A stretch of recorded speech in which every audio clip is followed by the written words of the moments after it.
మోడీ సంచలనాత్మకమైనటువంటి పని చేస్తాడా చూడాలి.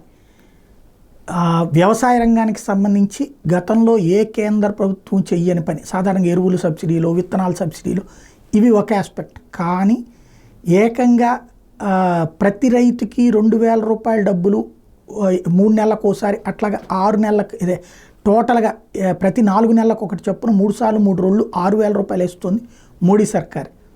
అదే సందర్భంలో రైతులకు సంబంధించిన సమస్యల పరిష్కారానికి మద్దతు ధర ఎప్పటికప్పుడు పెంచుతూ ఉండటం, ఇవన్నీ చేసుకొస్తుంది. దాంతోపాటుగా ఈ పోర్టల్స్ పెట్టుకొచ్చి ఎక్కడైనా అమ్ముకునేటందుకు తీసుకొచ్చినటువంటి విధానాలే. అయితే ఇవన్నీ చదువుకున్నోడికి సాధ్యమవుతోంది తప్పించి చదువు రానటువంటి వాడు సమస్య పడుతూనే ఉన్నాడు ఈ క్రాప్ వీటన్నిటిలో కూడా. అయితే క్రమంగా మార్పు అయితే ఆరంభమైంది. ఒకసారి ఆరంభమైన మార్పు క్రమక్రమంగా పెరిగి పెద్దదైతే అది ప్రయోజనకరం అవుతుంది.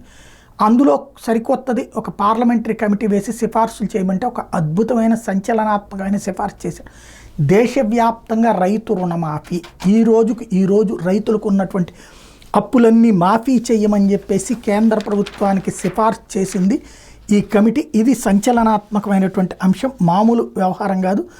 దాంతో పాటుగా మరొక వైపున ఇప్పటిదాకా ఇస్తున్నటువంటి 6,000 రూపాయల డబ్బులు ఏవైతే ఉన్నాయో దాన్ని 12,000 రూపాయలు చెయ్యమని చెప్పేసి, అంటే ఇప్పటిదాకా ఇస్తున్నటువంటి దాన్ని 12,000 రూపాయలు చెయ్యమని చెప్పేసి మరొక కీలకమైనటువంటి ప్రతిపాదన చేసింది.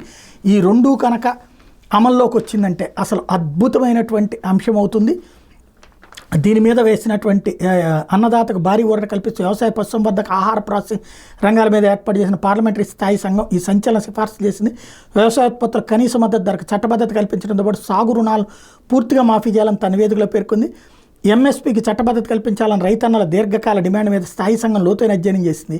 ఈ మేరకు స్థాయి సంఘం చైర్మన్ పంజాబ్ మాజీ సీఎం చరణ్జీత్ సింగ్ చెన్ని సోమవారం లోక్సభకు తొలి నివేదికను సమర్పించారు. దీనికి సంబంధించి లోక్సభ సచివాలయం విడుదల చేసిన ప్రకటన ప్రకారం దేశంలో వ్యవసాయ సంస్కరణల అమలు, రైతుల సంక్షేమానికి ఎంఎస్పీకి చట్టబద్ధత కల్పించడం సరైన మార్గమని స్థాయి సంఘం గుర్తించింది. ఈ నేపథ్యంలో రైతుల ఆత్మహత్యలకు ప్రధాన కారణం ఆర్థిక స్థిరత్వం లేకపోవడమని గుర్తించింది. ఎంఎస్పీకి చట్టబద్ధత కల్పిస్తే ఆత్మహత్యలు నివారించడంతో పాటు ఆర్థిక స్థిరత్వాన్ని తీసుకొచ్చేందుకు అవకాశం ఉంటుందని కమిటీ భావించింది. అదేవిధంగా పీఎం కిసాన్ నిధుల్ని 6,000 నుంచి 12,000కు పెంచాలని, వ్యవసాయ కార్మికుల కనీస వేతన నిర్ధారణకు జాతీయ కమిషన్ నియమించాలని స్థాయి సంఘం సిఫార్సులు చేసింది.